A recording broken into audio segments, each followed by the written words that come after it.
Aktori dhe këngëtari Bes Kallaku ka rikthyer vëmendjen e publikut me projektin e tij më të fundit muzikor, një këngë që tingëllon si një rrëfim i hapur për periudhat më të vështira të jetës së tij personale dhe profesionale. Menjëherë pas publikimit, rrjetet sociale kanë shpërthyer në komente dhe aludime se disa privarqeve më të drejtpërdrejta janë një mesazh i koduar për ish-bashkëshorten e tij, këngëtaren Gjensile Amyrtezaj. Fraza që ka marrë më shumë vëmendje është fjalia "janë thonë ças janë thonë, por hiç si përfilli, se mes meje dhe teje dihet kush ishte thëngjilli". Publiku e ka interpretuar këtë si një thumë të hapur për të shkuarën e tij sentimentale, ndërsa vargje të tjera flasin për zhgënjim dhe sakrifica të pashpërblyera. E sot po paguaj borxhet që ka marrë për të tjerët, dëgjohet të thotë Besi në këngë, dhe ata që i ngrita të parët më goditën. Në këngë Besi prek edhe periudhën e heshtjes së tij pas ndarjes së bujshme mediatike, duke u shprehur: "Unë nuk fola vetë, por lash kohën që të fliste". Për te dhimbjes dhe reflektimit projekti mbart edhe një mesazh shprehse. Ai rikujton fillimet e tij si 17 vjeçar, kur sipas rrëfimit përballej me vështirësi të mëdha, madje duke fjetur në përstola, para se të prekte suksesin fal dashurisë së publikut.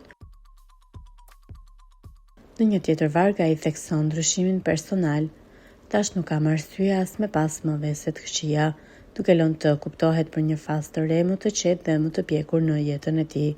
Një detaj që ka ngjallur shumë kurreshtje është vargu "Atë njeri që s'ta pret menja, Zoti afër ma ka pru", që për shumë djegës sugjeron praninë e një personi të ri në jetën e tij, ose të paktën një mbështetje të papritur në momentet më të errta. Teksa publikoi këngën në rrjetet sociale, Bes Kallaku e shoqëroi me një mesazh të gjatë dhe emocional, ku theksoi: "Ky rrëfim është e vërteta ime. U shkrua në ditët ku ndon se fjalët peshonin rënd, unë zgjodha të hesht e ku heshtja ime më ktheu në fajtorin e asaj historie.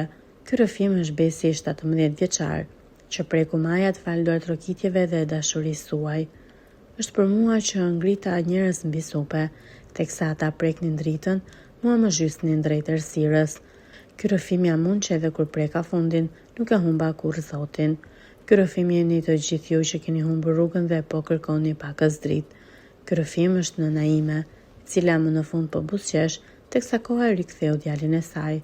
Ky rrëfim është për të gjithë ne, që kryqëzohemi, baltosemi dhe gjykohemi pa mëshirë, por sërish ngrihemi, sërish besojmë, sërish ndriçojmë".